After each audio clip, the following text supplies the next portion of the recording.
En el mercado se determina cada día el precio como resultado de las acciones de los seres humanos, que en función de sus valores subjetivos, unos desean comprar, otros desean vender, y se producen unos intercambios en los que se fija una relación histórica de intercambio que se determina precio. El proceso concreto que da lugar a los precios está estudiado y lo han visto ustedes en el libro de Jordi Franch, lo hemos visto el trimestre anterior, en función de si tiende a ser un intercambio aislado, el caso de la competencia unilateral entre compradores, el caso de la competencia unilateral entre vendedores o el caso de la competencia bilateral, que es el caso más general, donde hay múltiples compradores y vendedores. Y el precio tiende a estar fijado, no hay garantía, dentro de unos márgenes que están determinados por las valoraciones subjetivas de los que se determinan las parejas marginales. Así cada día se determinan en el mercado el precio de los bienes y servicios de consumo, también denominados bienes económicos de primer orden, que son aquellos que satisfacen las necesidades humanas de una manera directa e inmediata. También los podemos denominar como los fines que pretende lograr el actor con su acción.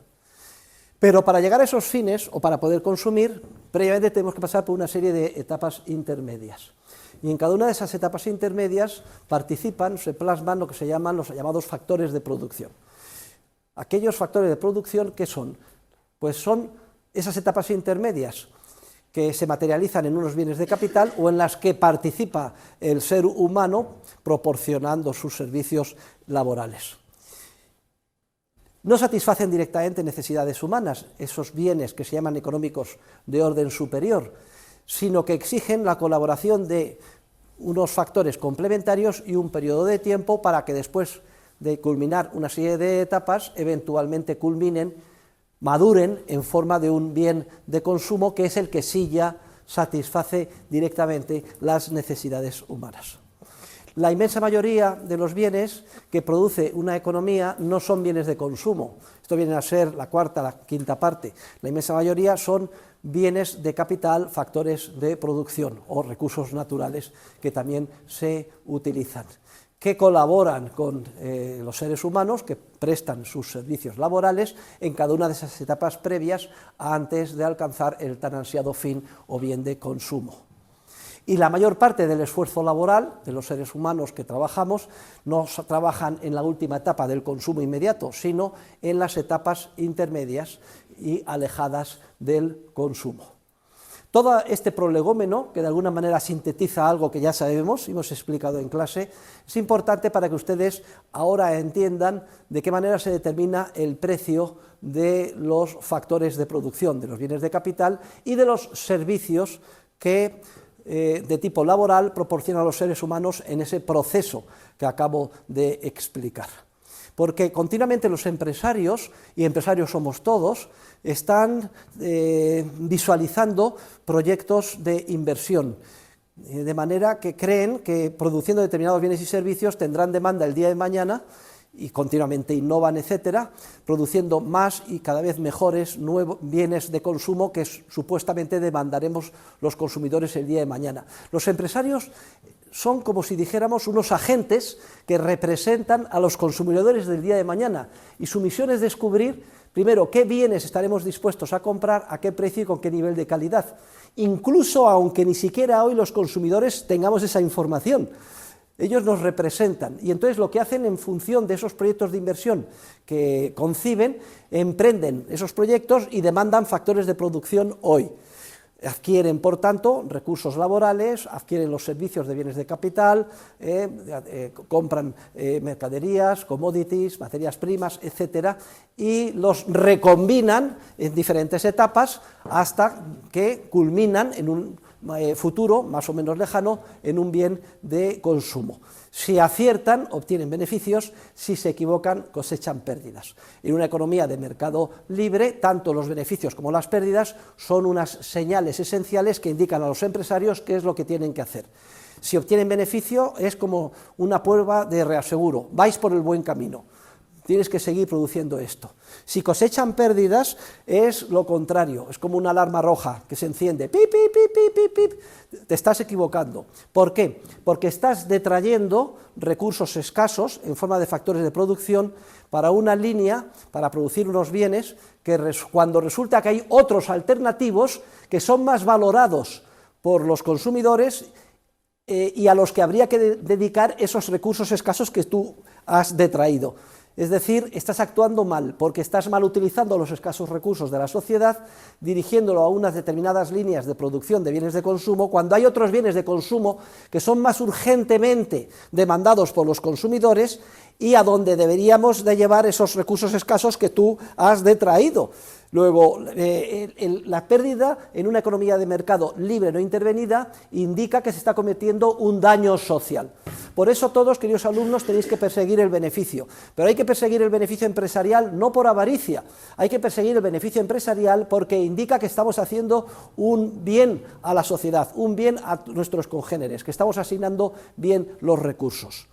Y en ese proceso que hacen los empresarios de demanda de recursos laborales y de bienes de capital y de servicios de los recursos naturales y de las materias primas, etcétera, ahí hay un proceso en el que los empresarios demandan, como si dijéramos por cuenta nuestra, para producir productos que ni siquiera los consumidores hoy somos capaces de imaginar, y también hay ofertantes, que son los propios trabajadores que ofrecen sus servicios laborales y los propietarios de los bienes de capital y de los recursos naturales. Y en ese mercado se determina un precio, y ese precio es el precio de los factores de producción.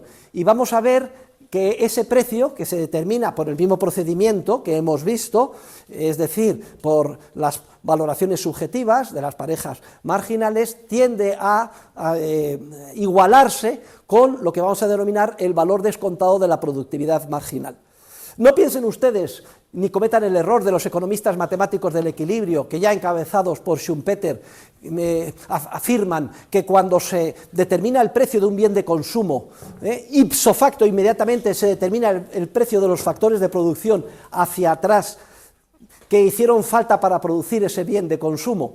No, el proceso es muchísimo más sutil, se lleva a cabo de manera dinámica, protagonizado por una legión de empresarios y en un entorno de completa incertidumbre. Pero bueno, tiene un fondo de verdad, porque los empresarios continuamente están estimando qué precio estarán dispuestos a pagar por los bienes de consumo final, los vestidos, todo lo que nos satisface las necesidades finales, y en función de eso, hoy jugándosela, pudiendo cosechar pérdidas, demandan factores de producción como representantes nuestros. Pero ojo, representantes nuestros, le exigimos muchísimo a los empresarios, nos tienen que representar a nosotros, incluso y a los que no han nacido, en relación con lo que nosotros demandemos, no la semana que viene, que no tiene tanto mérito, sino dentro de un año, 5, 10, 15 o 20. Luego, sí que al final es el precio estimado que se piensa que tendrán esos bienes, que imaginan que tendrán demanda y que podrán vender con un margen del beneficio, que en última instancia determina hasta dónde estoy dispuesto a incurrir hoy en costes demandando factores de producción como empresario.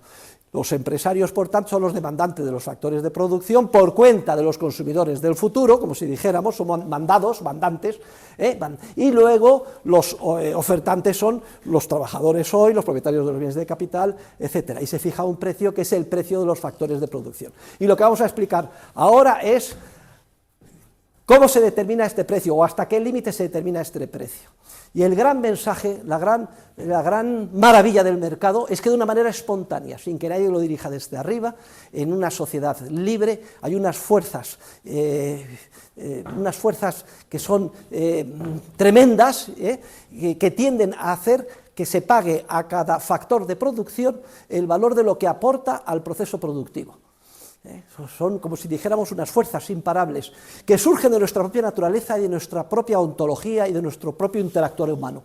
Lo que les estoy diciendo es que sin que haya un ministerio, un experto, un ingeniero, un ordenador o nadie que lo decida desde arriba, a cada uno se nos tiende a pagar el valor de lo que aportamos al proceso de producción, pero valorado desde la perspectiva de ¿quién? Valorado desde la perspectiva no del empresario, ni de un tercero, ni de un funcionario, ni de un burócrata, valorado desde la perspectiva de los consumidores de a pie, que somos todos, es decir, de los ciudadanos, que comprando y dejando de comprar deciden qué bienes se van a producir, deben de producirse, con qué calidad y a qué precio se deben de vender.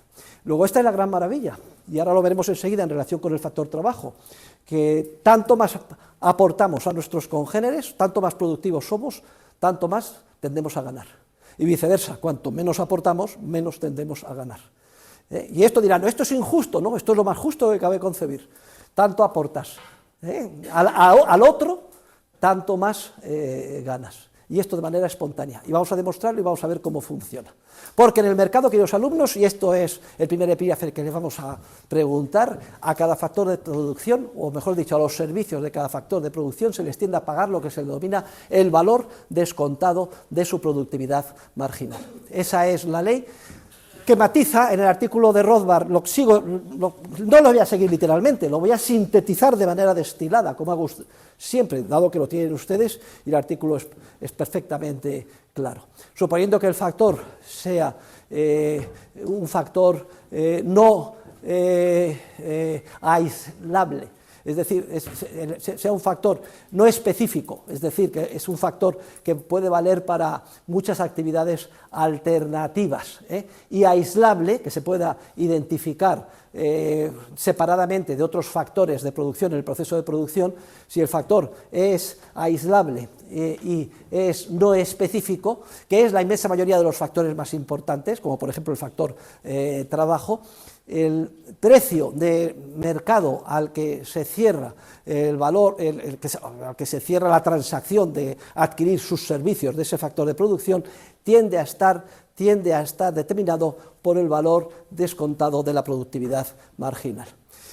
¿Por qué hablamos de un factor aislable? Bueno, porque hay algunos factores que no son aislables, que se presentan de manera conjunta y que, por tanto, participan en el proceso de producción no de manera separada, sino de forma conjunta. Yo siempre ponía el ejemplo de Martes y Trece, o de Tipicol, eran unos humoristas, pero claro, yo ya me he quedado totalmente de modé. ¿Alguien ha oído hablar de Tipicol o de Martes y Trece? Bueno, pues a los más vejetes de aquí se les contrataba pues juntos Martes y Trece, o los Beatles, pues toda la banda junta. Pues entonces todo lo que vamos a decir aquí es en relación con el conjunto de los factores que no son aislables, para la banda o para Martes y Trece. Bien, pero si son aislables, pues no hay ningún problema, la mayor parte de los factores son aislables y lo que vamos a decir es para la parte que podamos aislar. Todo lo que vamos a decir aquí es para lo que subjetivamente podamos aislar en el proceso de producción. Y respecto del carácter específico del factor, significa que lo que vamos a decir aquí se aplica a los factores que no son específicos, que son aquellos que pueden actuar en diferentes líneas de producción, es decir, que son versátiles. Y el ejemplo más típico es el factor trabajo, porque somos muy versátiles los seres humanos. Hombre, tenemos más capacidad o ventaja competitivas en algunas actividades que en otras, pues por nacimiento, formación, etcétera, pero la mayor parte somos versátiles. Yo mismo puedo ser profesor de economía, puedo ser ejecutivo de una empresa, pero también podría ser un buen chofer, e incluso cuando hay una anécdota muy graciosa, cuando se están reuniendo en el seminario de Mises en Austria y ven las cosas cada vez más negras porque Hitler quiere merendarse a Austria y dicen, ¿qué vamos a hacer? No tenemos más remedio que emigrar. ¿Y qué vamos a hacer? Y estaban ahí Mises, Hayek, McClure. Y dice, bueno, la única posibilidad que tenemos es abrir un restaurante en Nueva York. Y entonces empezaron a distribuirse las tareas en el restaurante. Pues tú, McClure, que sabes hacer esto, serás el cocinero. Y tú, Hayek, que eres tan guapito, vas a ser el maître. Y al final se distribuye todo el trabajo y solo queda Mises. ¿Y yo qué voy a hacer? Bueno, pues sí se me ocurre. Yo me visualizo con un traje con botonadura de oro como porter, es decir, en la entrada, dando entrada a los clientes del restaurante. propio Mises también era versátil, es decir, que es un factor no específico. Porque si el factor es específico, en el proceso de producción se determina el precio de la forma que vamos a ver ahora para todos los factores que reúnen estas dos condiciones, es decir, no ser específicos y ser aislables, y luego, de manera residual, lo que quede es la renta que obtiene el factor puramente específico. Vamos a verlo enseguida cuando hablemos de los recursos naturales y de la errónea teoría de la Tierra de Ricardo, que se basa en el error en considerar que todas las partes de la Tierra son como recursos específicos, cuando no es así, porque hay en competencia muchas parcelas de tierra en relación con otras. Pero siempre que haya un factor puramente específico, que podemos concebir que exista en cualquier proceso de producción, se determinará primero el precio por el proceso que vamos a ver ahora, de todos los factores que no son específicos y que sí no son aislables, y luego lo que quede y por residuo irá al factor puramente específico. Pero hecha esta salvedad, en la que no quiero perder más tiempo, la tienen perfectamente explicada en el artículo, y ustedes que son alumnos súper diligentes, van todos al día, y además son brillantísimos, y no tienen ninguna duda, porque cuando doy la oportunidad de preguntar, nadie pregunta nada, luego es la clase ideal para un catedrático de economía, la que tengo aquí, que quede constancia para la posteridad, para la inmensa mayoría de los factores, que por tanto no son específicos y son aislables, el precio de mercado tiende hacia lo que se llama el valor descontado de su productividad marginal. Y para saber lo que es el valor descontado de su productividad marginal, pues en el artículo ven que se introduce una serie de conceptos. En primer lugar, se introduce el concepto de la productividad marginal física. ¿Qué es la productividad marginal física? Bueno, pues es aquella cantidad de bien de consumo que en el margen permite producir con carácter adicional la unidad adicional del factor de producción que estemos considerando. Y si consideramos un proceso productivo, por ejemplo, de producción de zapatos, y consideramos que hay, pues para producir los zapatos hacen falta muchos factores de producción, cuero, pues una máquina de coser y sobre todo un zapatero, ¿no? Bueno, pues si consideramos que con 5 zapateros hacemos 100 pares de zapatos, ¿qué pasa si añadimos marginalmente una unidad adicional de factor trabajo, es decir, zapatero? Pueden ustedes visualizarlo, que es que se contrata un zapatero adicional o se contrata una hora adicional.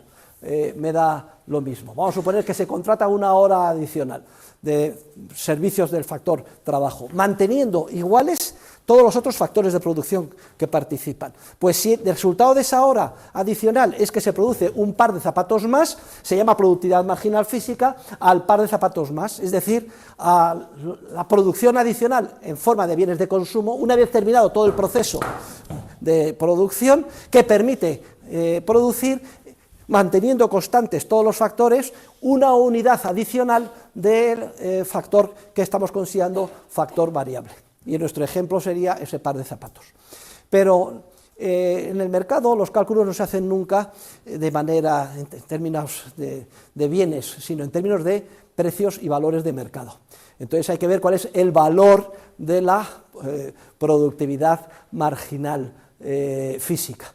Entonces el empresario trata continuamente de estimar no solo con carácter marginal cuánto me permitirá cuánto me permitirá producir adicionalmente en forma de zapatos o pares de zapatos adicionales, contratar una hora más de zapatero, sino sobre todo a qué precio podré vender ese bien de consumo adicional. Y si consideramos que es un par adicional lo que me va a permitir una hora más, bueno, pues, y el precio de los zapatos, yo hace mucho no me compro zapatos, pero supongamos que valen unas Adidas que valen 50 euros, o es mucho, 100, por ahí, 50 euros, ¿no? Bueno, pues vamos a poner que son valen 100, que me es más fácil para el ejemplo.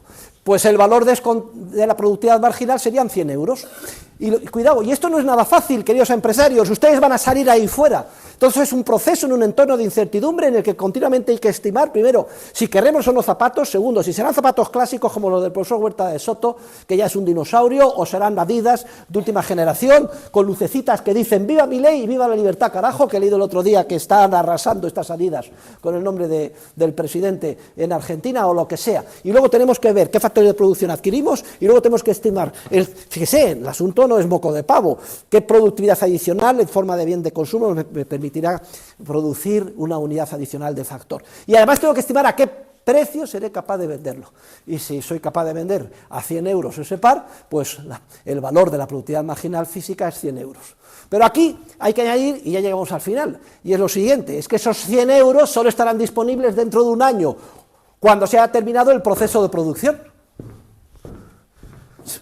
Culmine en forma de zapatos y se vendan en el mercado por 100 euros. Esos 100 euros en el mejor de los casos. Y si acierto, joder, pues entonces solo estarán disponibles dentro de un año. Pero yo le tengo que pagar hoy a mi trabajador, como le tengo que pagar hoy su sueldo, y me da lo mismo que se pague en forma de sueldo mensual, semanal, como ustedes quieran, le tengo que pagar hoy, no le voy a pagar, solo hay dos posibilidades, o que el trabajador espere, el pobrecillo, todo el año, y cobre dentro de un año, pero nosotros no queremos, la inmensa mayoría de los trabajadores no estamos dispuestos a esperar.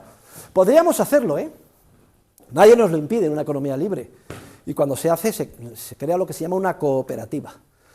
Y los cooperativistas son aquellos que asumen el riesgo y la espera del proceso de producción a cambio de adquirir la totalidad del bien una vez que el mismo se haya producido y se haya vendido. Pero la inmensa mayoría de los seres humanos, y esto es algo que se puede contrastar simplemente mirando a nuestro alrededor, no queremos ni esperar ni asumir los riesgos que supone el proceso de producción. Y aunque deseemos ahorrar, no queremos poner todos los huevos en la misma cesta y ahorrar en ese mismo proceso en el que trabajamos, sino preferimos diversificarlo y ahorrar una parte en nuestra casa, comprar acciones en varias empresas o lo que sea. Pero como hay que pagarle hoy, ¿a qué equivale hoy 100 euros dentro de un año? Hay que, lo que se llama, descontarlo por el tipo de interés. Y si el tipo de interés, que es el valor de los bienes presentes en función de los bienes futuros, sobre el que ya hemos estudiado y hablado en clase in extenso y hemos visto sus diferentes componentes, supongamos que el tipo de interés es el 5%, significa que 100 euros que estarán disponibles dentro de un año en forma de los zapatos, si es que he acertado, que los he vendido, hoy valen no 100 euros, valen 100 euros descontados al 5%, grosso modo 95. Y ese valor descontado de la producción personal, 95, es lo que vamos a demostrar ahora, que es lo que tiende a pagarse al trabajador. Y lo mismo que tiende a pagarse al trabajador, de esta manera, lo que se llama el valor descontado por el tipo de interés de la productividad física marginal que dentro de un año permitirá producir en bienes finales de consumo el servicio hoy adicional del factor de producción contratado, es decir, ese valor descontado de la productividad marginal es lo que tiende a pagarse por los servicios de todos los factores de producción que colaboran en el proceso productivo, porque de la misma manera que tengo que evaluar lo que le voy a pagar al trabajador, tengo que evaluar lo que le voy a pagar por el alquiler de la factoría, tengo que evaluar lo que voy a pagar por el alquiler del equipo capital, del ordenador, por el servicio de la máquina de coser y por el cuero, etcétera. Es decir, para cada uno de ellos se hace, para cada uno de los factores que intervienen y cooperan en el proceso de producción en cada una de las etapas, se hace esta estimación desde el punto de vista empresarial. Y a todos, repito, se le tiende a pagar el valor descontado de su productividad marginal, que es, en términos económicos, responde a lo que les decía al principio de la clase, el valor de lo que cada uno de nosotros aporta al proceso de producción. Y es la gran maravilla, y esto pasa de forma espontánea, sola y sin que nadie lo dirija, y vamos a demostrar por qué sucede esto así.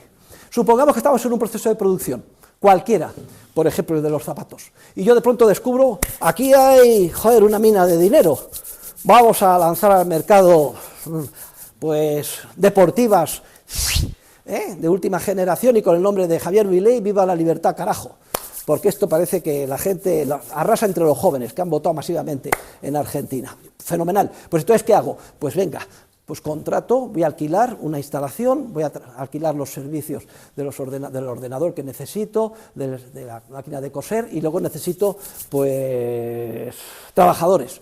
Y les explico el proyecto, les ilusiono, y claro, les tengo que adelantar. Ya saben que el contrato de trabajo por cuenta ajena es equivalente a un contrato de préstamo. O bien el trabajador se hace capitalista y espera al año, o bien dice, no, a mí págame por adelantado, luego yo te adelanto. Ahora vamos a demostrar que te adelanto el valor de lo que contribuyes, el valor descontado de tu productividad marginal, y tú a cambio de eso me enajenas el ¿qué? La totalidad de lo que produces, que terminado el periodo de un año, cuando lo vendas será para ti, empresario. Es un contrato de préstamo, te adelanto y a cambio de eso yo obtengo la totalidad. Y claro, si hay una diferencia, pues tengo un beneficio, y yo lo que quiero tener es el máximo de beneficio. Y resulta que con el primer trabajador resulta que para mí es súper productivo porque hay muy pocas Adidas en el mercado y a lo mejor, pues miren, mi mano derecha es el mercado cuando llega al final del proceso de producción. Las primeras que lanzo deportivas, Javier Milei, pues las puedo vender pues a 300 euros, porque hay muy pocas unidades, son las primeras, muy alto. Y resulta que el zapatero, que se llama Alejandro Nin, pues estaba ahí aburrido, le habían echado de su trabajo, se dedicaba a unos temas absurdos diplomáticos, y entonces de pronto encuentra que hay una oportunidad de entrar en una fábrica de zapatos con el profesor de Soto y dice, bueno, venga, pues, y entonces pues yo pues le puedo contratar y relativamente por, oye, pues vente por algo, y como no tiene nada que hacer y tal, pues prácticamente pues un salario muy bajo. Entonces fíjense, esas primeras unidades, esa primera unidad de las primeras que me produce NIN, las vendo dentro de un año a precio de oro, porque hay muy pocas, y resulta que la hora de trabajo de NIN me vale muy poco. Lo que quiere decir que ha sido un gran acierto contratar al zapatero, porque obtengo un gran beneficio por su aportación a este proceso de producción. Pero en el mundo empresarial, en el mundo de la acción humana, en el proceso de mercado, todo es un mundo secuencial, esto es un mundo siempre de etapas sucesivas, es un mundo en el que se toman decisiones siempre de manera incremental. Y entonces yo sería muy tonto si me parara ahí, si digo, joder, pues si he ganado tanto, pues lo que tengo que hacer es contratar más horas de NIN, voy a contratar más horas para producir más zapatos, porque entonces en esas unidades adicionales voy a obtener más beneficio, no me voy a conformar nada más con las 200 euros que vendo, habiendo pagado a NIN pues 80 euros, no me voy a conformar con esto, con 120, que me trabaje otra hora y me produzca otro par de zapatos, y así sucesivamente. Y bien, horas sucesivas de NIN, o bien horas sucesivas de, cuando él ya no puede trabajar más horas al día, de otros trabajadores, se va produciendo un proceso muy curioso, y es que conforme más unidades marginales de factor, el que estamos viendo, este factor aislable y no específico, que es factor trabajo de zapatero especializado, conforme más unidades de mando, aquí entran en funcionamiento los determinantes individuales del precio, que ustedes pueden estudiar y que los tienen en el programa, etcétera. A igualdad de circunstancias, conforme la demanda sube, paulatinamente solo puedo detraer más horas o más trabajadores a mi empresa, pagándoles en el margen cada vez un salario más alto. Esto por el lado del coste. Y por el lado de lo que voy produciendo de zapatos, conforme voy lanzando al mercado más unidades de zapatos, determinantes individuales del precio, conforme la oferta de los zapatos o de cualquier bien sube a igualdad de circunstancias, su precio tiende a subir. Luego, yo mismo como empresario, me interesa seguir contratando unidades adicionales del factor, porque en cada una de esas unidades adicionales añado marginalmente un beneficio. Si bien es cierto que el beneficio cada vez es más pequeño, porque cada vez me cuesta más marginalmente el trabajador adicional que contrato, y vendo cada vez en el margen por menos, conforme lanzo más unidades, el bien final de consumo que me ayuda a él a producir. Y si además este incentivo de yo seguir ganando, por alguna razón, no me afecta, o me paro, o lo que sea, es irrelevante en el mercado, porque si no aprovecho yo esta oportunidad que queda, la aprovecharán otros competidores. Dirán, joder, esto es un negocio redondo. El gilipollas del profesor Huerta de Soto resulta que se ha parado a mitad de camino cuando todavía hay posibilidades de beneficio marginal, contratando más zapateros y vendiendo más Adidas. Voy a lanzar lo mismo, Adidas con otro modelo, otro color, etcétera, contratando contratando zapateros. Otros empresarios lo harán en el proceso competitivo. Luego, me da lo mismo que sea yo solo o que sean los demás, y en la vida real es siempre un proceso en el que intervenimos todos y competitivo. Al final, ¿qué es lo que sucede? Va creciendo el precio porque tienes que demandar y detraer factores de otros usos alternativos, y va disminuyendo el precio que obtengo. Y entonces, ¿hasta dónde se produce? Pues se produce hasta ese volumen en el que el precio que pago por el trabajador marginal o por la unidad marginal de factor de producción coincide con el valor al que vendo, que es la productividad marginal física multiplicada por el precio y descontada del precio de hoy. Porque todo es por prueba de error. ¿Y qué pasa si me paso? ¿Qué pasa si sigo contratando y me convence Nino y se vende muy bien. Es que yo soy un tío cojonudo porque tengo mucha experiencia, ayer he dado una videoconferencia a 60, me tiene usted que pagar pues 100, 200 euros la hora, y yo soy tan ingenuo que le contrato. Y luego cuando vendo los zapatos, resulta que el par marginal que me ha ayudado a producir él por esa hora, pues no lo puedo vender pues por nada más que por 50 o por 100. Pues resulta que me he pasado y que la contratación en el margen de esas unidades adicionales de factor de producción me cosechan pérdida, porque me cuestan más el adelanto de hoy que por lo que voy a poder vender aquello que me produzcan. Luego, si me he pasado, luego por prueba y error, entonces tengo que restringir la producción. ¿Y hasta dónde? Por prueba y error en el mercado se produce hasta que a ese nivel, es decir, se demandan factores de producción, unidades de factor de producción de todos los tipos, que participan en todos los procesos de producción, siempre y cuando sean aislables y no específicos, y se les paga hasta que la remuneración de sus servicios coincida con el valor descontado de la productividad marginal. Y por tanto, aquí queda esto demostrado. En el artículo hay una serie, voy a pasar muy rápidamente, de acotaciones de interés, porque dice, bueno, entonces, ¿qué pasa si se consigue que cada factor de producción, por ejemplo, el trabajo, sea mucho más productivo? Conforme más productivo sea, y la manera de hacerle más productivo es ponerle a su disposición más equipo capital. Recuerden que produce mucho más un tractor John Deere de última generación que un arador romano. Conforme más productivo, a igualdad de circunstancias, sea un trabajador, como a cada uno se le paga en el mercado, o tiende a pagarse el factor, el valor de lo que contribuye, es decir, de lo que produce, conforme más produzcamos, los salarios son más altos. Luego, una manera de incrementar los salarios es hacer a los trabajadores más productivos, poniendo a su disposición mayor equipo capital, con trabajadores también más formados, más educados, etcétera. Y si hay, para poner a disposición equipo capital, ya saben que hace falta el ahorro. Y si el ahorro además sube, ¿qué es lo que pasa con el tipo de interés? El precio de los bienes presentes en función de los bienes futuros, que baja.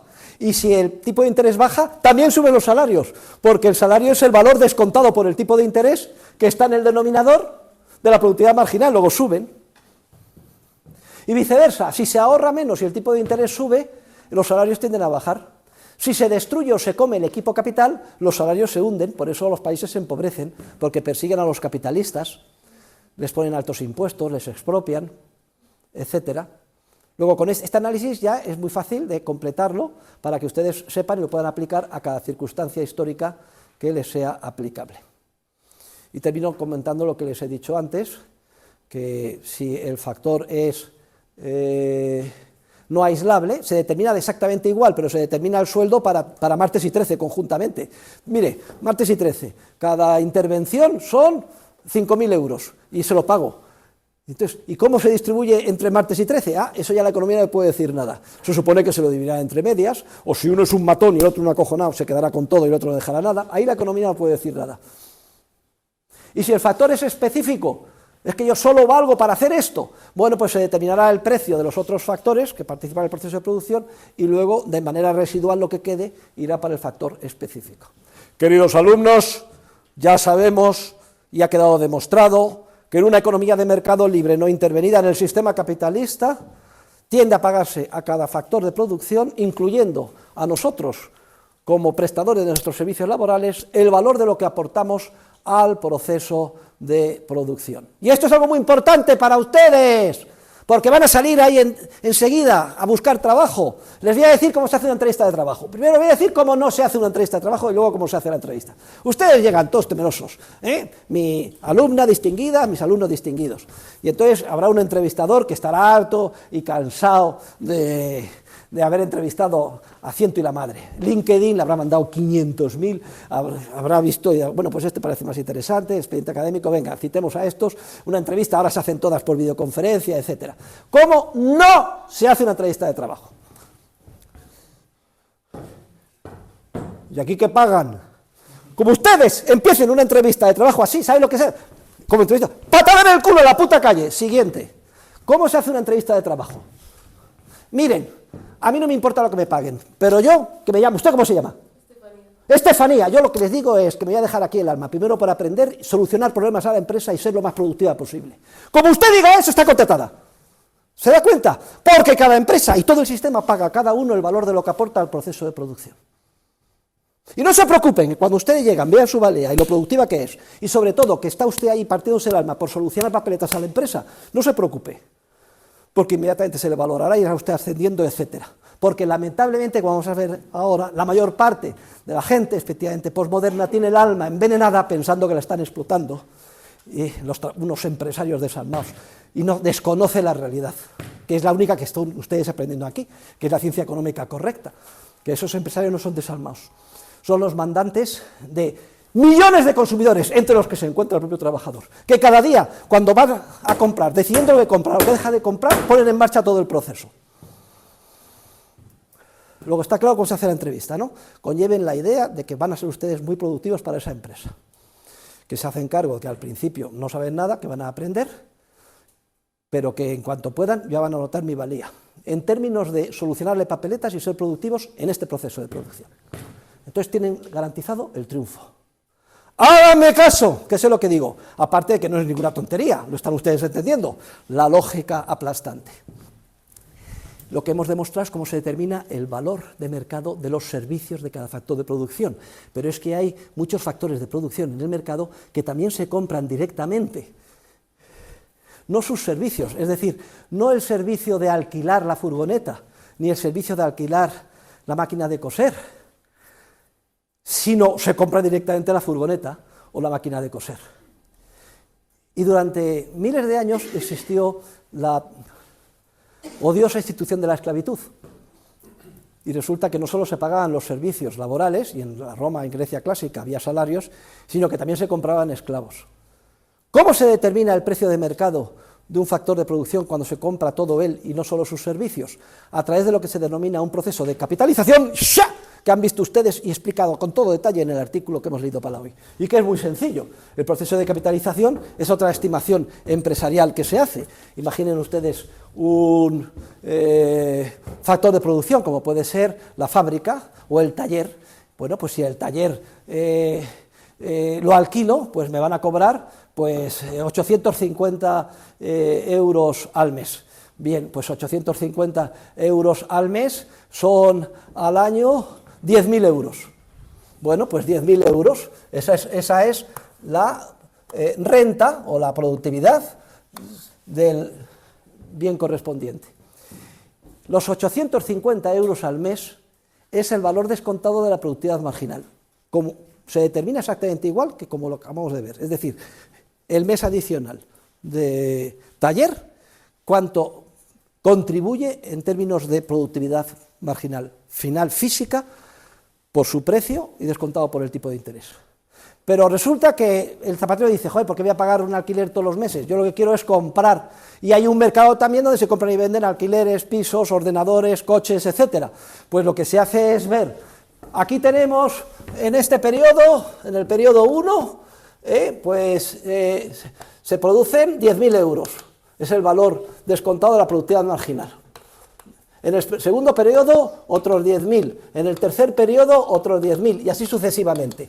Bueno, pues lo que se hace, en el mercado hay una oferta y una demanda en el que se compran y venden esos bienes de capital o recursos naturales. Pues el precio de compra y venta de esos recursos naturales, ¿cómo se determina en el mercado? Por la oferta de lo que haya de talleres y la demanda que hay de talleres, y ahí se fija un precio. Por el procedimiento ya sabemos, valoración subjetiva de las parejas marginales, etcétera, pero los que ofrecen y los que demandan, al final van fijando un precio que tiende a acercarse, a equipararse a lo que se llama al valor actual hoy determinado por capitalización de la corriente futura de rentabilidad. Es decir, este es el origen donde se va a hacer la compraventa y se trae esto, se valora aquí, y este se valora aquí, y este se valora aquí, y así todos los años. ¿Cómo? Descontándolo por el tipo de interés. Un año, 1 más i, 1 más i al cuadrado, y así sucesivamente. Entonces, al final, la suma de todo esto, suponiendo que tuviera una duración indefinida, los bienes de capital se consumen se gastan, se deprecian y hay que amortizarlos. Pero hay una regla mnemotécnica suponiendo un recurso natural de duración indefinida, que es el valor actual de una renta de n periodos, que es igual a la productividad o a la renta anual partido por el tipo de interés. Y si el piso me renta 10.000 euros y va a ser al año y se va a mantener indefinidamente porque se mantiene bien, etcétera, y el tipo de interés es el 5%, pues el precio de mercado, al precio al que tenderá a aproximarse el valor de mercado de ese piso, pues será los 10.000 euros partido por 0,05. Es decir, 20 veces la renta anual o la productividad marginal esperada. Y 10.000 por 20 pues son 200.000 euros. ¿Por qué? Pues muy sencillo. Todo eso es un proceso de incertidumbre protagonizado por empresarios que quieren obtener beneficio y evitar pérdidas. Si me paso y pago más, idiota, te has pasado, pagas 300.000, entonces la rentabilidad que estoy obteniendo es un 3%, oye, que el tipo de interés es el 5%, en vez de invertir en este piso es mucho mejor que invierta en otra cosa que me produzca, que me va a producir el 5%, no el 3%. Y si me quedo corto, ¿qué es lo que pasa? Joder, pues esto es un chollo, porque resulta que he pagado 100.000 euros por un piso que me renta 10.000, es decir, una rentabilidad del 10%. Pues venga, pues entonces los empresarios se ponen nerviosos y cachondos en el mercado. Esto es fenomenal, hay encontrado una mina, vamos a hacer todos pisos. Y entonces, ¿qué hacen? Movilizan trabajadores, ingenieros, constructoras, etcétera, y van haciendo pisos en el margen, o talleres cada vez más en el margen, hasta que, ¿qué sucede? Que el precio baja, o sea, el precio de los talleres va bajando y el precio de los factores de producción que yo necesito movilizar para producir esos talleres va subiendo, hasta que se aproxima a este valor descontado.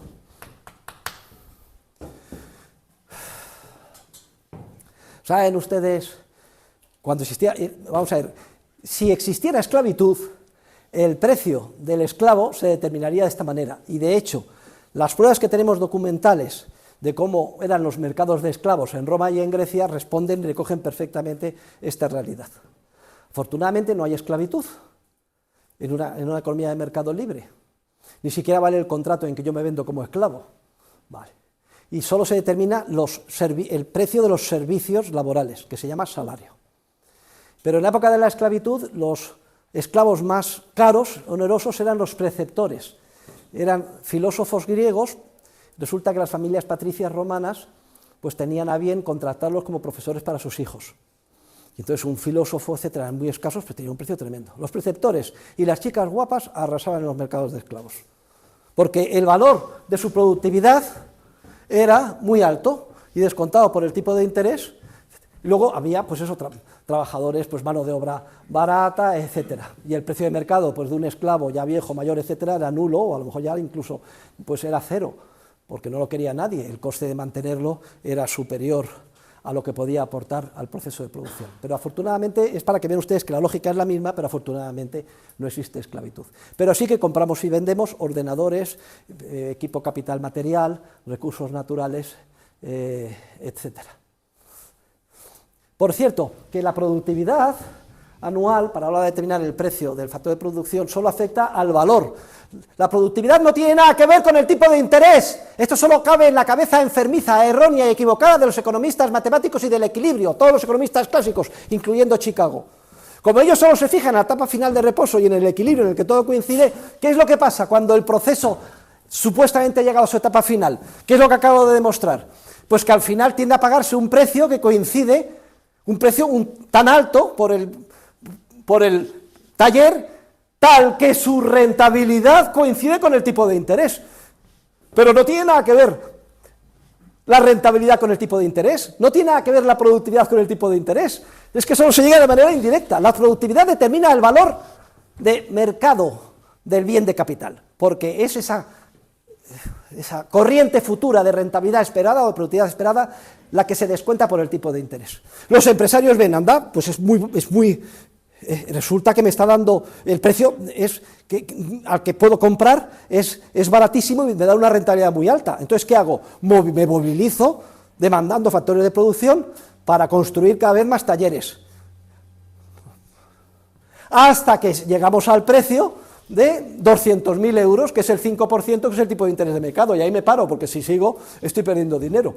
En un hipotético mundo de equilibrio en el que se haya llegado a la etapa final y no haya más cambios, siempre productividad y tipo de interés coinciden, y esto les lleva a dar el salto absolutamente ilegítimo desde el punto de vista científico de decir, luego es la productividad la que determina el tipo de interés. Gravísimo error, igual que cometen cuando dicen los economistas del equilibrio que son los costes los que determinan los precios. ¿Por qué? Porque en su fantasmagórico mundo de equilibrio precios y costes siempre coinciden. Dicen, luego serán los costes los que determinan los precios. No tiene nada que ver.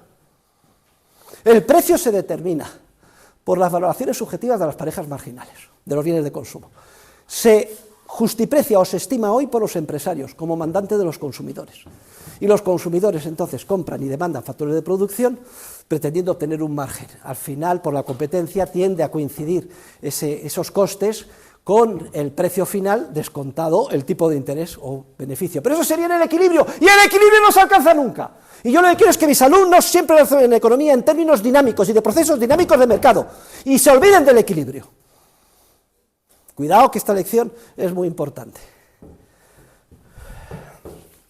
Se llama factor tierra los bienes de capital o recursos naturales que no se desgastan, y por tanto a ellos es aplicable esta fórmula porque aquí no hay cuota de amortización, no hay que hacer frente a la depreciación. La fórmula ya matizada es la que tienen ustedes en el libro, en la nota a pie de página cuando lo vimos en el capítulo correspondiente del libro de dinero.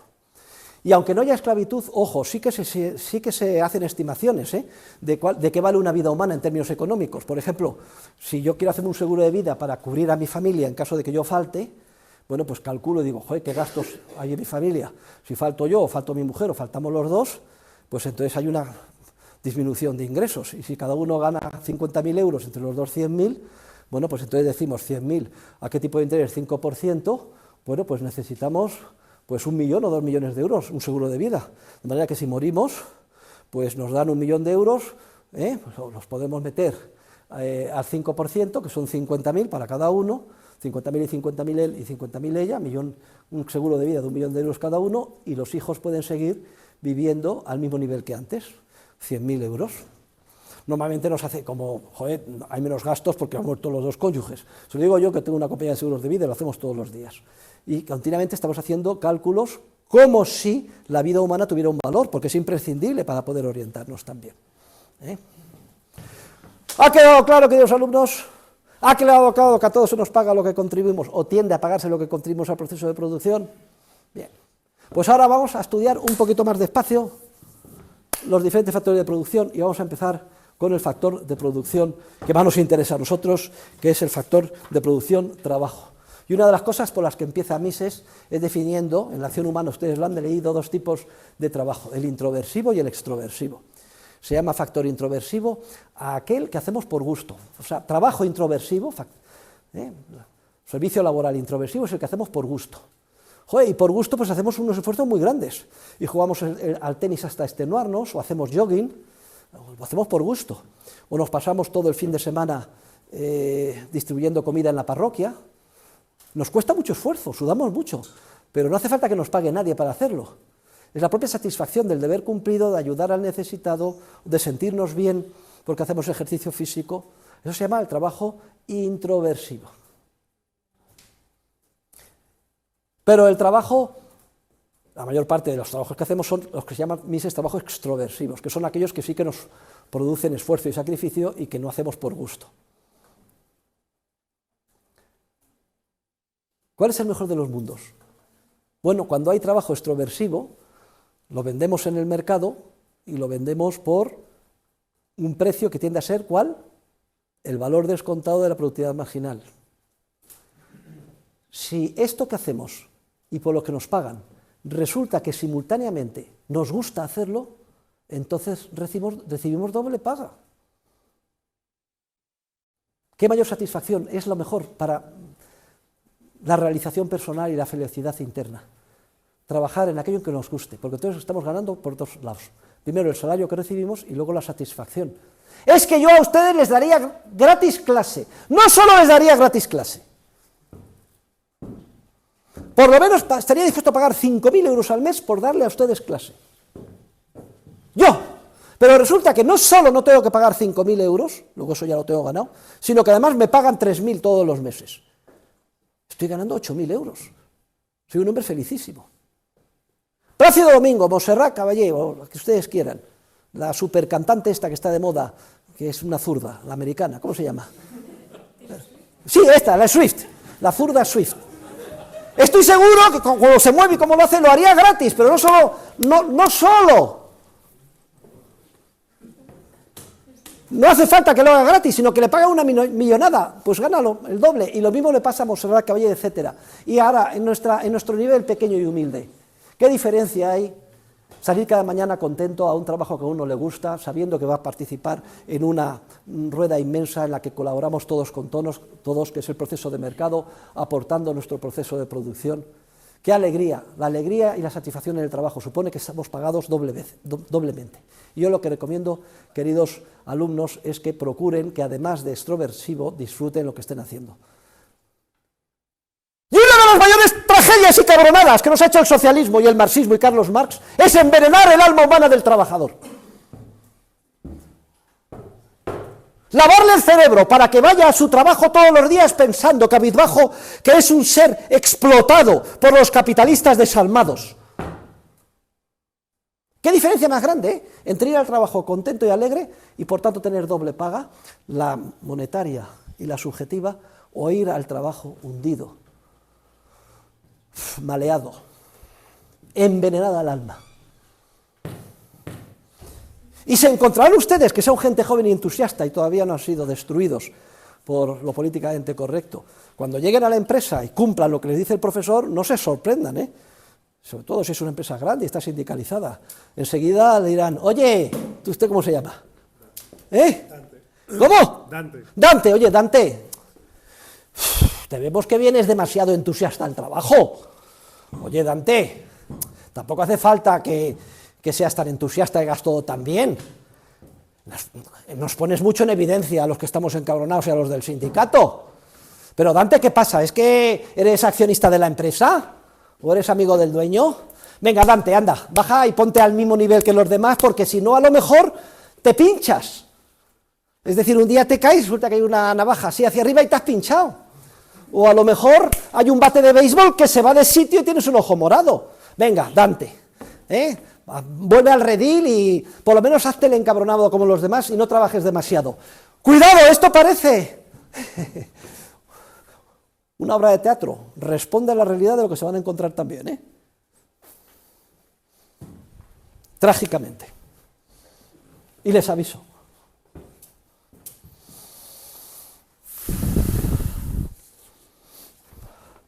Vamos a hablar sobre el mercado de trabajo y sobre la revolución industrial. Miren, el mercado de trabajo es un proceso social voluntario en el que participan por ambos lados múltiples, miles de protagonistas. Miles y miles de empresas están deseosas y de empresarios en buscar talento joven y productivo, y demandarlo, precisamente porque tiene esos proyectos de inversión como mandantes o representantes nuestros en este maravilloso proceso que estamos descubriendo juntos. Y luego hay miles y miles de gente joven, más o menos despistada, o gente que necesita trabajar y buscando dónde situarse. Y en un proceso espontáneo, libre, no intervenido, precisamente tienden a ajustarse, hay una tendencia en la que tienden cada uno a contratarse en la empresa que más le conviene, y las empresas tienden a contratar el talento que más necesitan. Ojo, no hay ninguna garantía, pero hay un proceso de que esto suceda, porque si aciertas cosechas beneficio y si te equivocas cosechas pérdidas.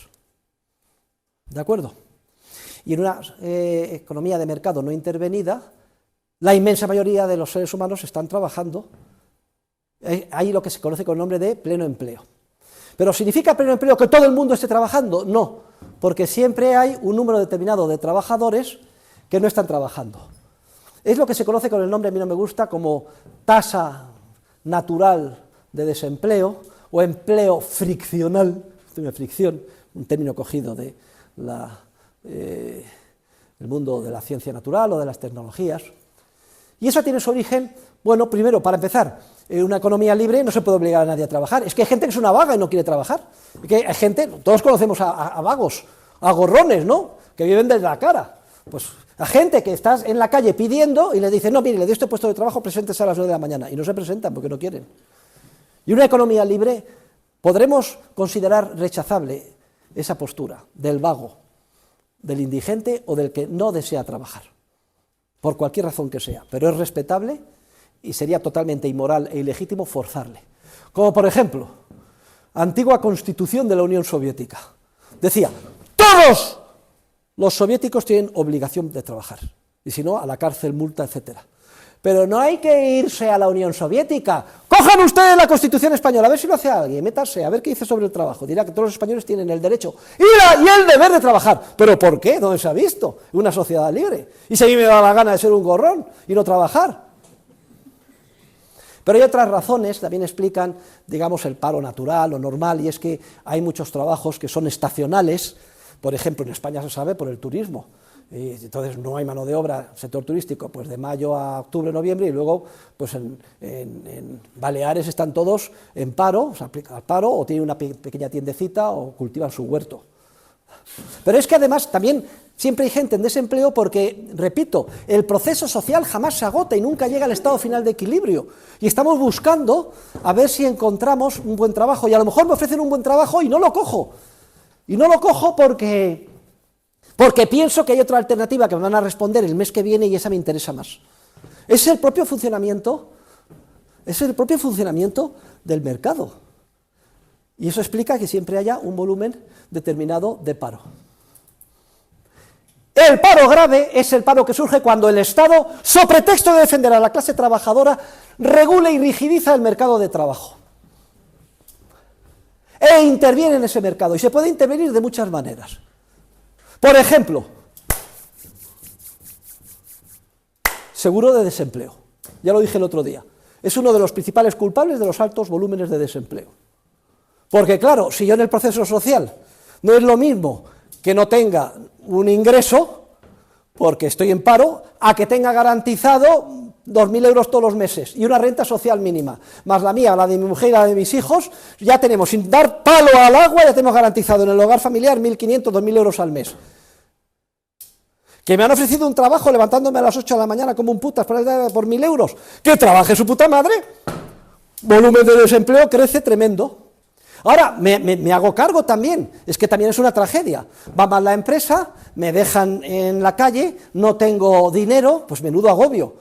Bueno, si fuera esto así, ya tendríamos nosotros nuestros medios, reservaríamos un ahorro determinado, etcétera. Pero puede ser que no vengan las cosas así. Bueno, institucionalmente en una economía de mercado surgirían múltiples sistemas. Por ejemplo, ¿cómo se puede conectar el tener una red de seguridad si pierdes tu trabajo con el que no haya un incentivo perverso en contra de emplearte? Bueno, aquí está la famosa, por ejemplo, mochila austríaca, un sistema de capitalización en el que lo que ahora pagamos a la seguridad social se pone en una cuenta a favor del trabajador o en un seguro de jubilación a favor del trabajador, y esto va creciendo por capitalización, cada vez más grande, tú con tu cuenta, y con eso, a la hora de jubilarte, te jubilas, y además si te mueres, no como sucede ahora, que todo lo que has contribuido se pierde, lo heredan tus herederos. Bueno, pues con cargo a ese acumulado, si se dan unas circunstancias como por ejemplo perder el trabajo, bueno, pues se autoriza detraer, con cargo a lo que tú ya has venido acumulando en tu mochila, detraer, pero ojo, aquí ya no hay un incentivo perverso para no aceptar un puesto de trabajo. El propio trabajador, que es mayorcito, en un entorno de libertad y no un esclavo del Estado, ya decide, oye, que llevo 6 meses buscando y me he detraído de mi fondo esto. Me parece que sí, que ya este 7º mes ya voy a aceptar esta oferta. Porque si no, porque lo siento en tus propias carnes, no estoy tirando con pólvora del rey ajena, con la guita de otros, como dice el gran Javier Milei. Luego, el proceso espontáneo de mercado, en el que tendemos a encontrar la mejor empresa y las empresas el mejor talento, aunque no hay ninguna garantía, puede interrumpirse por muchas causas, y generalmente por causas bien intencionadas, y el camino al infierno está está empedrado de buenas intenciones, y así vemos, por ejemplo, cómo el seguro de paro o desempleo genera paro o desempleo. Pero el asunto no termina aquí, porque es que puede ser que llegue papá Estado, ¿cómo llega y diga, que usted ha encontrado esta oportunidad? A ver, Dante, por 800 euros, Dante, ¿quiere usted trabajar 800 euros al mes conmigo? Y Dante dice, joder, como una moto, pues suelta eso, todo lo que sea, me voy a la muerte con él. Venga, cerramos el trato, 800 euros al mes. ¡Nos prohíbe el Estado cerrar el trato! No le puedo contratar por 800, porque establece una ley de salario mínimo sobre texto de favorecer a los más desfavorecidos, y son 1.100 euros lo que tengo que pagarle. Y yo digo, 1.100 euros, 14 pagas más seguridad social. A ver, el Dante, 14.000, más 1.400, 15.400... más el 30% de 15.400, 20.000 euros. Me parece, Dante, que puedo sobrevivir sin usted. Es una manera elegante, educada y fina de decir que le va a contratar su puta madre. Con todos los respetos y sin ánimo de ofender a su madre, que es una santa, pero es que hay que dar un poco de morbo a la clase, ¿de acuerdo? Y entonces, ¿qué es lo que produce la supuesta ley de salario mínimo para proteger desempleo y paro? Queridos alumnos, ¿y quiénes son los más perjudicados? Los que menos productivos, que son los que no aportan al proceso de producción, su valor descontado de la productividad marginal no llega hasta ese salario mínimo, y cada vez que se sube el salario mínimo se condena al paro a los menos productivos. ¿Que quiénes son? ¡Ustedes! Que la primera vez llegan al mercado de trabajo, no tienen ni puta idea de nada y tienen que aprender. Inmigrantes, que vienen con lo opuesto, que 800 euros para Dante sería 20 veces el sueldo que gana en su país. Y estaría deseando, le ha tocado la lotería. Mujeres, aunque esto parece, leía de la mujer el 8, pues que quieren dedicar una parte vocacionalmente a la familia y entran y salen del mercado de trabajo y necesitan mucha flexibilidad, trabajo a tiempo parcial, etcétera. Al final, claro que hay un proceso de explotación, pero es un proceso de explotación no vertical, no son los empresarios los que explotan a los trabajadores, sino que son unos trabajadores, unos pocos, privilegiados, que conservan su puesto de trabajo, están explotando centenares de miles que no pueden contratarse y quedan condenados a la economía sumergida.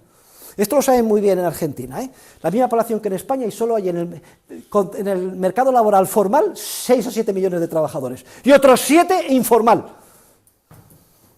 ¡Qué tragedia! Pero no para aquí, es que la legislación, ¿qué es eso que se pueda despedir a un trabajador? No, a mí no me despide ni Dios, que yo tengo derecho aquí a estar toda mi vida y con un alto sueldo, ¿Qué es esto? Y si me despide, me tiene que pagar una indemnización de tantos días por año trabajado durante... Al final, ¿qué pasa? Despedir es un trastorno, un conflicto laboral, una indemnización tremenda. Es que es mucho peor que casarse. Despedir. Es muchísimo, infinitamente más fácil divorciarse que despedir a un trabajador. Y claro, no se engañen ustedes, todos estos costes periféricos de la contratación se tienen en cuenta a la hora de contratar. Entonces, mira, me parece que voy a prescindir y no te voy a contratar, porque esto es meterme en un lío. Y todo lo que digo ustedes lo saben, porque el que más o el que menos, pues a lo mejor está en relación con una empresa pequeña, un taller, etcétera. Y afortunadamente mis alumnos lo saben muy bien, porque no estoy hablando de alumnos de familias ricas del barrio de Salamanca. Estoy hablando de alumnos de familias trabajadoras de este barrio, que me conocen perfectamente y saben que lo que digo es absolutamente cierto. ¿Y en España qué hay? ¿2 millones de parados? ¿Basta? ¿Qué hay? ¿1 millón y pico de pymes? Basta con que haya un mercado laboral flexible en el que no haya intervención para que se anime cada una de esas pymes a contratar un trabajador más, pero eso sí, con libertad completa, para que desaparezca de un plumazo el desempleo. Y podrán ustedes comprobar que los países donde es más flexible el mercado laboral tienen sistemáticamente menos desempleo. La rigidez del mercado laboral español es tradicional y procede de la época de la dictadura del general Franco, que para mantener su legitimidad, encabezado por Girón, creó todas las restricciones laborales que luego ha heredado la democracia y los partidos de izquierdas, me da lo mismo, los estatistas, sean de derechas o de izquierdas, ha mantenido. Salvo una ligerísima liberalización que se efectuó en la época de Rajoy, pero por orden y mando del Banco Central Europeo, no porque políticamente en España nadie estuviera dispuesto a hacerlo. Y ya saben las causas mediatas e inmediatas del desempleo y no vamos a extendernos sobre ello. ¿Y para qué hablar de las conquistas sociales? Miren, lo que determina el mercado de remuneración para los servicios de cada factor de producción en general y en concreto para el trabajo es el valor descontado de su productividad marginal. Entonces, si yo contrato a Dante, este trabajador adicional Dante me tiene que producir más que los 20.000 euros al año, que es el salario más lo que me cuesta en seguridad social. Pero es que a Dante nunca le llegan los 20.000 euros, porque la cuarta parte de ellos se los quitan para la seguridad social. Se lo quitan, fíjese qué engaño, dicen que es la cuota de la empresa de la seguridad social, da lo mismo que sea de la cuota de la empresa del trabajador, forma parte del coste laboral total. Al empresario de Dante, a mí le daría lo mismo, en vez de dárselo a la seguridad social, dárselo a Dante. Luego ya de 20.000, fuera. 15.000. Pero luego además de estos 15.000 le voy a quitar pues otro 10% de IRPF. Pues ya le quedan 13.000. Vale. Pero dice, bueno, pero hay una cosa fenomenal, y es que hemos conseguido extraer a las empresas un mes de vacaciones pagado por ellas. ¡Mentira! Todos los meses de vacaciones los paga el trabajador. Porque lo único que se hace es lo que queda, después de todos esos descuentos, dividirlo entre 11 meses.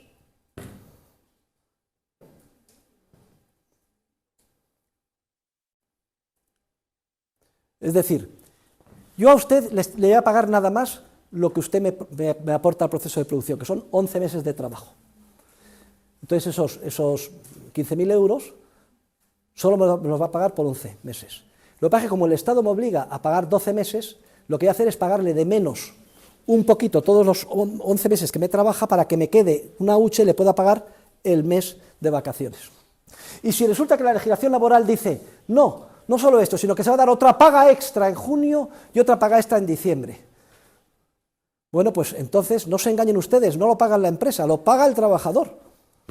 O dicho de otra manera, la empresa debería mismo coger el coste laboral total y dárselo al trabajador. Mira, Dante, aquí tiene los 20.000 euros. Búsquese usted su vida, cómprese un seguro de pensiones y distribúyalo como quiera. Me da lo mismo. Solo se pagan por las empresas los 11 meses. Lo que pasa es que se distribuye entre los meses que legalmente hay que hacer una paga. Por tanto, la paga de Navidad, la paga de junio y la paga de vacaciones, o las mal llamadas vacaciones pagadas, no, son pagadas por el trabajador. Y la prueba de ello está muy clara. ¿Qué pasa si rescindo el contrato de trabajo y me voy a otra empresa? Me hacen un recibo finiquito, y en el recibo finiquito, ¿qué es lo que pasa? Como me han pagado cada mes de menos, bastante de menos, de lo que yo he aportado, ¿para qué? ¿Por qué me pagan cada mes de menos? Para luego pagar la paga de verano, de vacaciones y de Navidad. Si me voy a tiempo, me tienen que pagar la parte proporcional que se ha reservado la empresa para hacer frente a las vacaciones, a la paga de verano y a la paga de Navidad. Esa es la prueba del ácido. Luego, entonces, todas las llamadas conquistas sociales no las pagan las empresas, las pagan los trabajadores, es una explotación a los trabajadores. Y si un trabajador tiene una familia numerosa y tiene necesidad de decir, mire, yo no quiero irme de vacaciones, págueme usted ese mes que no trabajo. Pues si lo hace, también es un delito social, etcétera, y perjudica a los trabajadores. Luego, todas las conquistas sociales, hasta el último euro, las pagan los trabajadores. Es todo un engaño y una manipulación. No las pagan las empresas. Y si se establece la máxima de la rigidez, privilegios a los sindicatos para que haya piquetes informativos. Esto es un eufemismo. Y piquete informativo está en la empresa para informar, mira, te voy a informar las condiciones y por qué razón hemos convocado la huelga. Oiga, esto no hace falta informar, si esto es público. Informar es ponerse amenazadoramente, decir, aquí tengo una cosa para pinchar y un bate de béisbol. Esa es la información. De manera que si viene algún levanta rompehuelgas o esquirol, pues a lo mejor se lleva un pequeño pinchazo y un ojo morado. Y eso antes estaba en el Código Penal y vas a la cárcel, pero ahora ya no vas a la cárcel, porque los derechos de los trabajadores exigen proteger a los sindicatos, y que menos que haya piquetes informativos, informando. ¿Quiénes son los perjudicados de toda la legislación laboral? ¡Los trabajadores! Eso es lo que demuestra la ciencia económica. ¿Verdad que en Argentina se han puesto muy contentos cuando salió en el DNU que se iba a liberalizar el mercado de trabajo? Inmediatamente privilegios, inmediatamente a los tribunales de lo laboral, ya sesgados, y lo han parado. Porque los privilegiados, la casta, quiere mantener su privilegio, a costa del resto de todos los demás. ¡Despierten ustedes!, como dice Milei, no sean corderos, idiotas manipulados, sean leones, sobre todo después de asistir a una clase del profesor Hurtado Soto, hombre, que tienen todo el argumentario.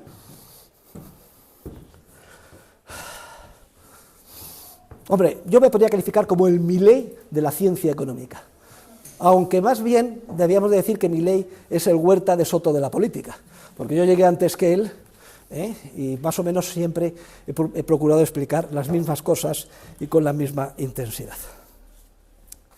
Bien, y tienen mi artículo sobre ¿es el trabajo una mercancía?, que también forma parte de las lecturas, que también les recomiendo, y el artículo sobre el paro y los sindicatos en los años 80, pero ahora lo que queda de clase vamos a dar un salto y vamos a pasar, porque esto es una especie de digresión íntimamente relacionado con este análisis más profundo del primer factor de producción, que más es el más relevante para nuestras personas, porque de ahí es como vamos a ganarnos la vida la mayor parte de nosotros, con nuestros servicios laborales.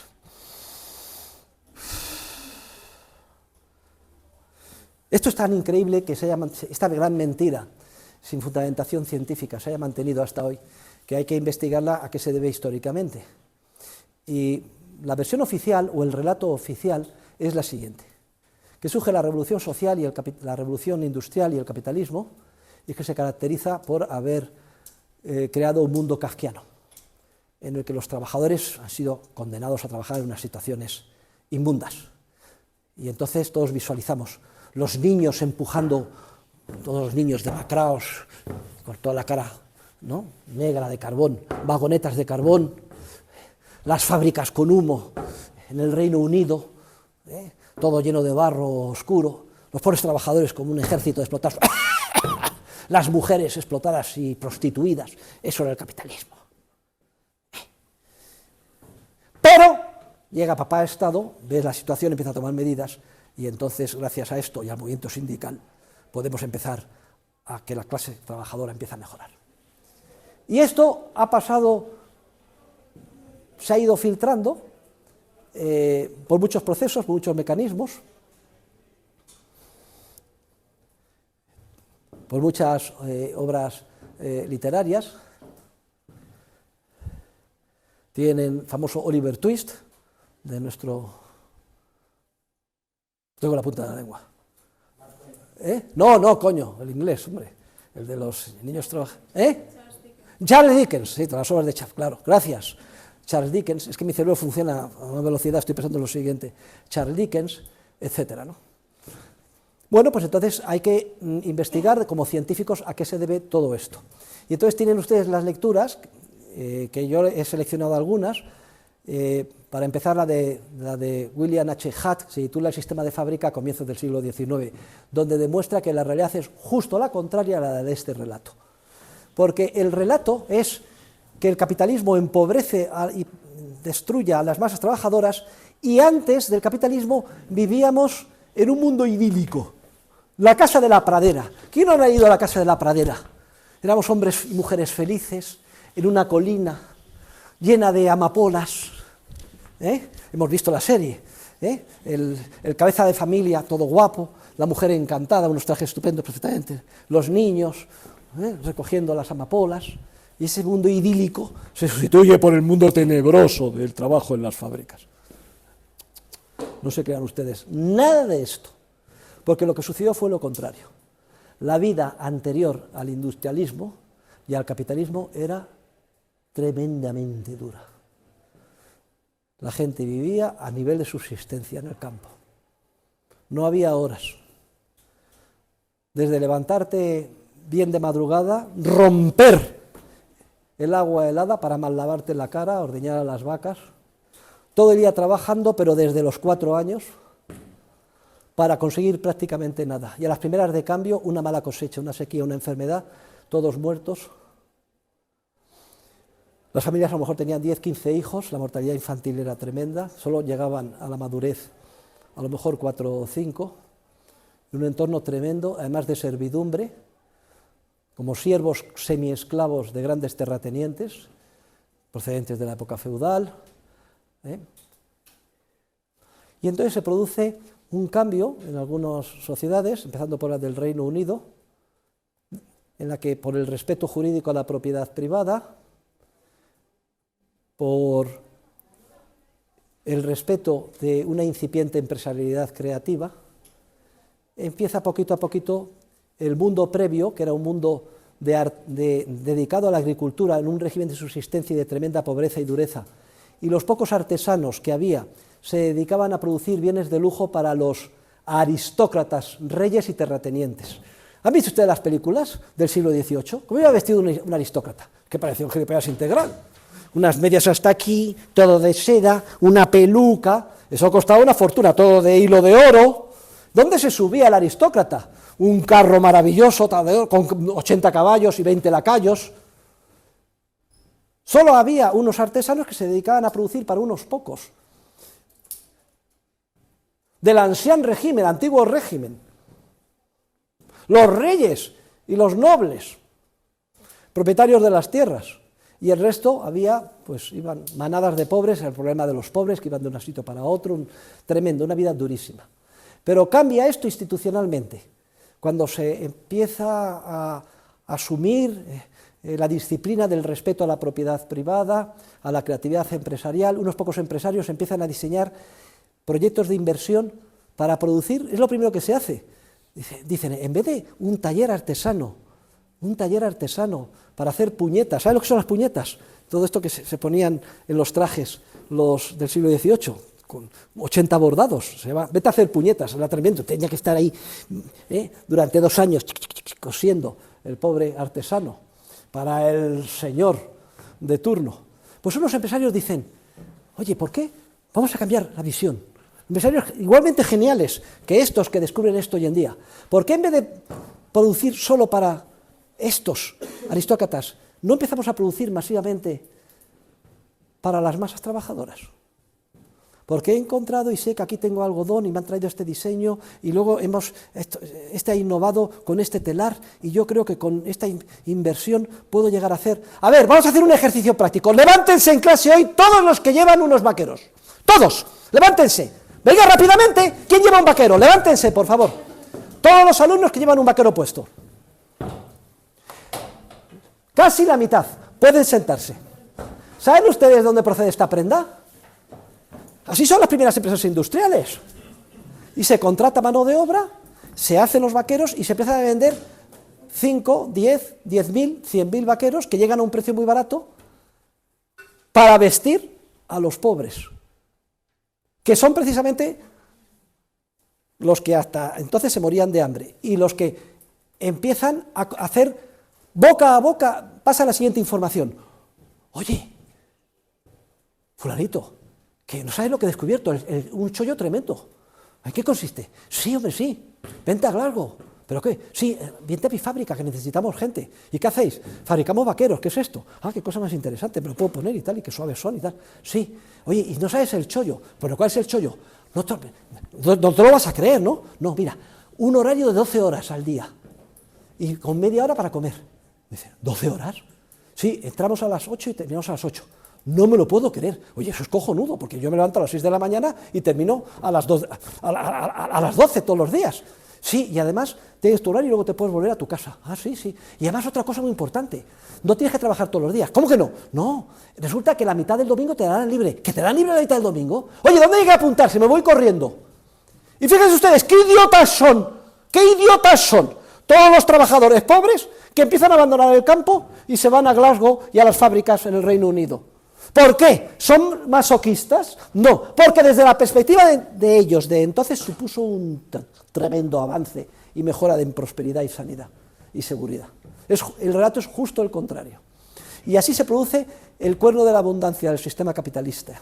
Se empieza a producir masivamente para las clases trabajadoras. Y esas clases trabajadoras cada vez empiezan a vivir mejor. En el artículo de Hutt tienen las estadísticas que demuestran el incremento continuo de la renta per cápita de las clases trabajadoras en la revolución industrial y el capitalismo en el Reino Unido. Pero resulta que no solo es incremento per cápita, es que antes iban a la tumba, como les he dicho antes, las 3/4 partes de los nacidos. Y ahora resulta que el sistema está permitiendo que no mueran, porque la riqueza, las mejoras sanitarias, etcétera, gracias al cuerno de la abundancia que proporciona el sistema capitalista. Y esa es la realidad, queridos alumnos, y ahí lo tienen en las lecturas, y vean todas las estadísticas y compruébenlo. Y entonces, si es así, tenemos que estudiar desde el punto de vista de la sociología por qué ha preponderado la visión contraria, ya que tienen el artículo de Hayek sobre el capitalismo de los historiadores o el artículo de Bertrand de Jouvenel sobre por qué los intelectuales odian al capitalismo. Y Hayek explica muy sencillamente, dice, bueno, es que aquí pasan varias cosas, pasan varias cosas. En primer lugar, tendemos a enjuiciar las situaciones históricas desde la perspectiva de hoy. Y claro, desde la perspectiva de hoy nos parece un mundo horrible el del trabajo en las fábricas en el siglo XIX, pero no hay que verlo desde la perspectiva de hoy, que hemos consolidado y avanzado muchísimo en prosperidad, hay que verlo desde la perspectiva de ellos y la situación previa a la que tenían. O dicho de otra manera, el hecho de que el capitalismo nos haya hecho cada vez más prósperos y más ricos incrementa cada vez más nuestra conciencia y rechazo ante la pobreza. Y entonces proyectamos esto en el pasado y lo consideramos horrible, como si fuera culpa del capitalismo, y no es así, es todo lo contrario. Hemos llegado hasta donde estamos ahora gracias al capitalismo, y era inevitable, porque partía de una situación de absoluta pobreza, pasar por esas etapas previas. Pero hay también otras explicaciones también de tipo político, porque es que hay muchos revolucionarios empeñados en envenenar el alma humana, dirigidos por el gran Carlos Marx, que lo que quiere hacer es una revolución. Lean ustedes los poemas de juventud de Marx, milenistas. Quiere acabar con la humanidad, léanlos. A ver si, por favor, tráiganme una fotocopia que vamos a repartirlos en clase. Un demente, pero un demente diabólico, dotado de una gran mente, especializado en escribir plumbeos volúmenes y dar apariencia científica a su maldad revolucionaria. Y entonces, ¿qué es lo que le interesa? Decir, oye, despertaros, están explotando estos capitalistas, pero mira el rol que tiene este y tú trabajando 12 horas, parece mentira, haz una huelga, aquí hay que cortar la cabeza a todos los capitalistas, hay que redistribuir lo que tienen entre los pobres. Y todo el mundo, ay, pues esa idea no es una idea tan mala, a ver si puedo dar un salto y un atajo y ser como ellos. Y vamos a hacer una sociedad, la dictadura del proletariado, todos iguales, donde no haya explotadores y explotados. Les interesa a ellos este relato, como es lógico, con finalidades revolucionarias y envenenando la mente y lavando el cerebro de muchas masas. Y es relativamente fácil, porque entramos muy fácilmente ante este relato demagógico.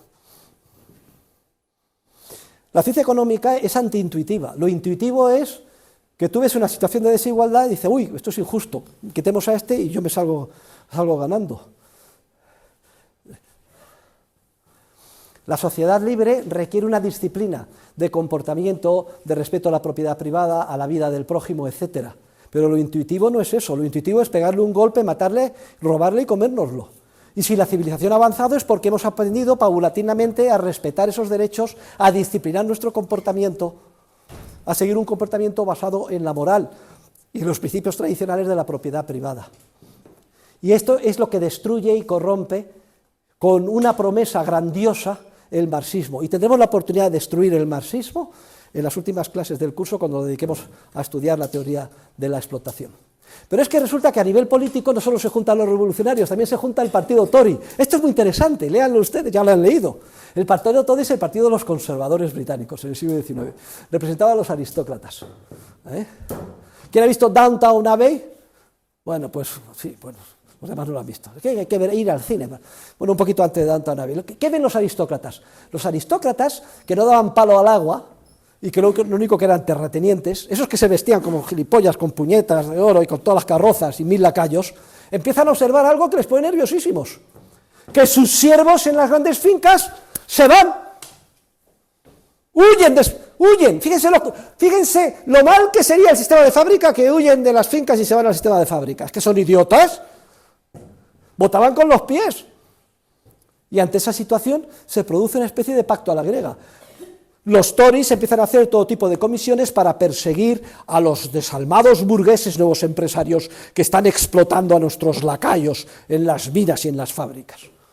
También explica por qué todo este entramado demagógico de supuesta sedicente legislación laboral que tanto daño ha hecho. Y aún así, a pesar de todos los palos que se han puesto en la rueda, a trancas y barrancas, termina triunfando el sistema capitalista, la economía de mercado, y hoy en día somos 8.000 millones de seres humanos con un nivel de prosperidad que antes ni siquiera podíamos imaginar. Pero todo esto además se junta con la labor de los intelectuales, que esto es curioso, es que la inmensa mayoría de los intelectuales, es curioso, son reacios y enemigos del capitalismo. ¿Por qué los intelectuales? Cuando me refiero a los intelectuales me refiero a los second-hand dealers of ideas. ¿Por qué cuando van a recibir un premio, los premios Goya, me da lo mismo? Los premios Goya, menuda vergüenza de imitación, paleta, de las estatuillas de Hollywood, que los acaban de dar ayer. Los Oscars los acaban de dar a Oppenheimer, ¿no? Con esto ya sabrán en qué año es esta grabación. En cuanto puede, el actor de turno lo que quiere es zumbar a la economía de mercado de los capitalistas y que venga, que menos mal la ONU y que haya un gobierno mundial y que se redistribuya la renta. Se lo lleva a la boca. No. Ellos mismos que están ganando millones de dólares y de euros como artistas. ¿Por qué están en contra de los actores de la economía de mercado del sistema capitalista? Y los guionistas de cine, y los que hacen obras de teatro, y los literatos. Es que para que te salga uno a favor de la economía de mercado, Vargas Llosa, que fue ex-marxista, pero es uno entre 1000. ¿Por qué están todos en contra de la economía de mercado? Eso sí, en estos premios Goya, etcétera, todo pagado con la guita, es decir, robada en forma de impuestos, porque si fuera todo privado, vete tú. Y a ver qué películas estarían dispuestos nosotros a ir a mantener, a patrocinar yendo a verlas, porque la inmensa mayoría de las películas son una basura. Y se mantienen gracias, vamos al cine, se ha recibido una subvención de la Comunidad de Madrid, el Ministerio de Cultura, la Unión Europea. Joder, si es tan bueno, es usted tan cojonudo, no hace falta ninguna subvención. ¿Por qué le tienen que dar subvención? Ah, no, porque lo público hay que subvencionarlo. ¿Por qué los intelectuales salen en contra del capitalismo? Pues ahí tienen el artículo de Bertrand de Jouvenel. Yo lo resumiría, y ahora vamos a explicar, que por 3 razones. Por ignorancia, soberbia y envidia. Ignorancia. Es que desconocen los rudimentos más elementales de la ciencia económica. Y a lo mejor son muy sabios, por ejemplo, el propio Einstein, el premio Nobel de Física, que descubrió la teoría de la relatividad absoluta y relativa, etcétera, se permitía hacer unas declaraciones sobre ciencia social, pero monstruosas, o sea, absolutamente estatista. O sea, él pensaba que es como una ingeniería, que había un ingeniero y que todo esto había que organizarlo y que si había problemas sociales y pobreza era por culpa del capitalismo. Ignorante absoluto, ignorantamus, como digo yo, máximo, ignorantus, decían en Roma. La cosa es ignorancia. Pero la ignorancia va de la mano de la soberbia o la arrogancia, porque los intelectuales se creen que son más listos que nadie. Han estudiado mucho, filosofía, les ha costado un esfuerzo muy grande, todo. Nos miran por encima del hombro. Para ellos, el hombre normal de la calle, que es el que compra, deja de comprar, etcétera, es un ninnundi, un don nadie. No ha desarrollado la sensibilidad estética, ni intelectual, ni literaria, para apreciar lo que yo valgo, como actor, o mis películas, o genio que soy, o los mamarrachos que pinto, etcétera. Ignorancia y arrogancia. Y también va de la mano la envidia, porque el intelectual se da cuenta de una cosa. Yo, que he estudiado tanto y que valgo tanto, resulta que a duras penas se venden mis libros de poesías. Y este señor Nino, que es un inmundi, que no ha estudiado nada, etcétera, sin embargo es un empresario que a lo mejor no sabe ni escribir, como el rey de las luces en España, se ha hecho millonario. Pues este zoquete que se ha hecho millonario y yo, que valgo una barbaridad, no gano para vivir, claramente esta sociedad es injusta. Yo tengo que organizar la sociedad, cortar la cabeza a este, y una sociedad, como Dios manda, es una sociedad en la que los críticos, los literarios, second-hand dealers de ideas y los intelectuales sean los más remunerados. Oye, que en un mercado libre no ganáis dinero, no importa, porque os forzamos a vosotros a pagarnos, como lo que somos, parásitos, que explotamos a la ciudadanía en la medida en que nuestra renta depende de subvenciones detraídas en base a impuestos. Ya hay que decir las cosas como son. Luego la ignorancia con la arrogancia y la envidia explica el por qué, casi de manera invariable, los intelectuales siempre terminan minando, ya desde la época de Sócrates, la sociedad que les da de comer, que es la sociedad capitalista. Y estos son los comentarios, queridos alumnos, que quería hacer sobre... Bueno, esto hemos terminado. Vamos a hacer ya 2 palabritas sobre el resto de los otros factores de producción y el jueves hablaremos de externalidades positivas, negativas y del marco de leyes y mandatos que exige una economía de mercado.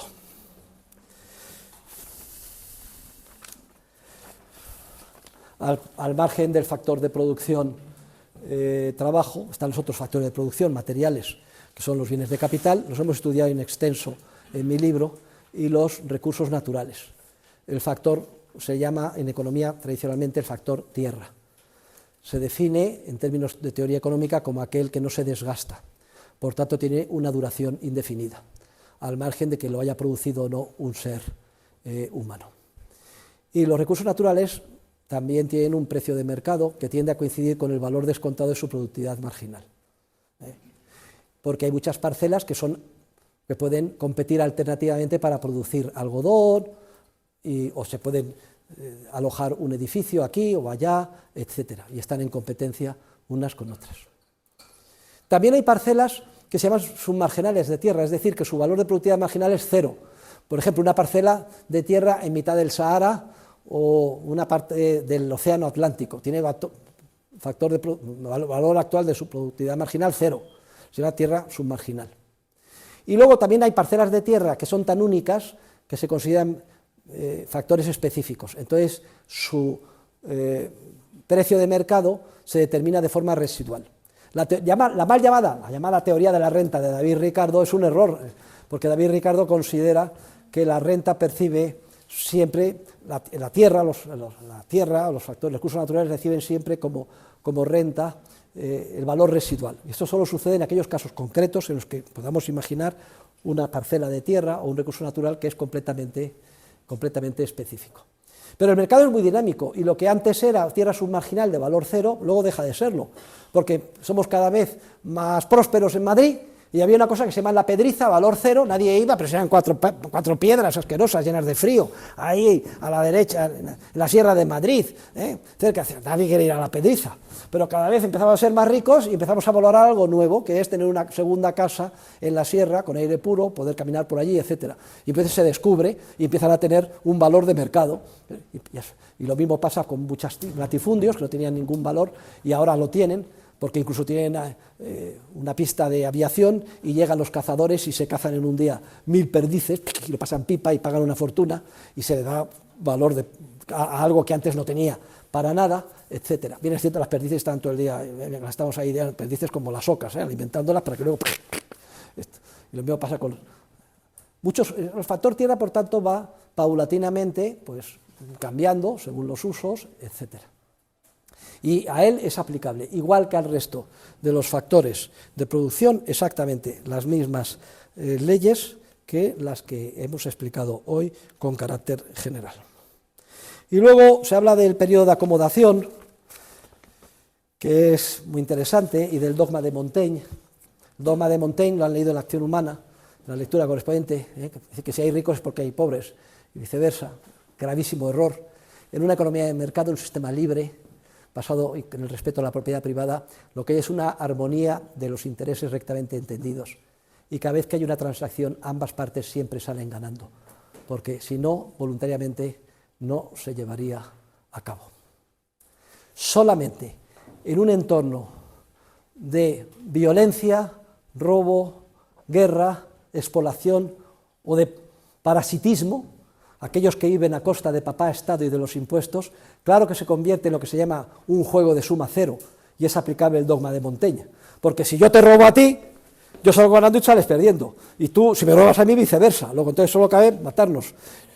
Pero extrapolar ese esquema, que solo se puede concebir en un entorno de parásitos, o de expolio violento, o de guerra, o de robo, a la economía de mercado basado en vínculos contractuales de tipo voluntario, hay un paso que es absolutamente ilegítimo, porque si algo demuestra la ciencia económica es que lo que ganan unos no es a costa de otros, sino que todos salen ganando y hay una armonía de los intereses rectamente entendidos, que son aquellos que se basan en el respeto a la propiedad privada y a la libertad de empresa, en el que, repito, todos salen ganando. Y luego otra cosa importante de la economía de mercado y de la ciencia económica es que nos permite ver cosas en términos abstractos y conceptuales, que no son tan obvias o intuitivas. Y aquí traigo a colación el artículo famoso de Federico Bastiat, lo que se ve y lo que no se ve. Y qué trágico es aquellos economistas, no solo del equilibrio, aquellos economistas de la ingeniería social, aquellos economistas como cuando estudiamos a los monetaristas, encabezados por la Escuela de Chicago, y sobre todo a los keynesianos, que justifican la intervención del Estado monetaria, las manipulaciones monetarias, el gasto público, los impuestos. Lo que están haciendo es dar correa y pseudo respaldo científico, o que quieren ustedes respaldo pseudocientífico, a lo que aquellos que nos quieren explotar y manipular, que son los políticos, continuamente desean. Y entonces están encantados y por eso se reúnen de una cohorte de acólitos y por eso manipulan para que en las cátedras preponderen este tipo de visión de la economía, etcétera. Ya saben ustedes que yo soy una excepción introducida en el sistema para destruirlo desde dentro, que queda aquí constancia, lo he repetido 1000 veces. Pero es mi visión explicárselo. ¿Qué es lo que dicen estos acólitos? Pues se inventan, bueno, razonan solo en términos de equilibrio, comparan el mundo real con el equilibrio, dicen que el mundo real es el equivocado y que por tanto el Estado tiene que intervenir, y además se inventan que, y esto que dicen los austriacos es a largo plazo. Bueno, pues sí, pues tiene razón, el salario mínimo produce desempleo y todo esto produce caos, pero es a largo plazo, y a largo plazo todos muertos. Solo se centran en el corto plazo, y en el corto plazo, claro, quitarte a ti y darme a mí, pues fenomenal, salgo ganando en el corto plazo, pero a largo plazo salimos perdiendo los dos, y además destruimos el proceso social de cooperación. Y no podemos dar por supuesto el proceso social de cooperación. Es un proceso muy sutil que exige que de manera automatizada y de manera automática, en base a seguimiento de principios morales, la inmensa mayoría de sus participantes sean capaces de compartir esos hábitos de comportamiento basados en la autodisciplina, en el sacrificio, en el renunciar al corto plazo, justo lo contrario de lo que dice Keynes, a nivel individual y social, apretarnos el cinturón, respetar la propiedad ajena, aunque me tiente robar el coche del otro, o aunque me tiente violar a esta chica, restringirme, y tenemos que ser capaces de asumir de manera pautada esos principios morales sin entender el papel que juegan. Ustedes sí que lo entienden, pero ello exige como mínimo 1 año de seguimiento de las clases del profesor Huerta de Soto y 1200 páginas de lecturas. ¿Ustedes creen que toda la ciudadanía va a ser capaz de hacer esto? Pero en la medida que somos capaces de asumir esos comportamientos y esa moralidad, triunfa de manera espontánea el sistema capitalista. Pero resulta que ahora se ha contrastado una cosa curiosísima, y es que alguien que ha dicho las cosas perfectamente claras se ha llevado por banda, sobre todo a la gente joven, los menores de 30 años, en un país empobrecido y destruido. A lo mejor es precisamente por eso. Porque, aunque no sea intuitiva la ciencia económica, tampoco es tan complejo de entender. A poco que alguien nos despierte y nos ponga detrás de la idea esencial, estamos dotados para entender que hay algo más y que las cosas funcionan de una manera distinta a como los manipuladores, demagogos y políticos nos quieren hacer creer. Y la gente joven no es tonta y al fin y al cabo se da cuenta de las cosas. Por eso la esperanza de que la civilización continúe creciendo y la esperanza de nuestro futuro está en ustedes y está sobre todo en aquellos jóvenes que sean capaces de entender estos principios y sobre todo si han tenido la fortuna de ser mis alumnos, de que puedan profundizar en los mismos y a su vez extender este mensaje en todo su radio de acción. De ustedes, por tanto, depende el futuro. Con esto terminamos la clase, muchas gracias, y ahora si me traen, por favor, la lista de asistentes.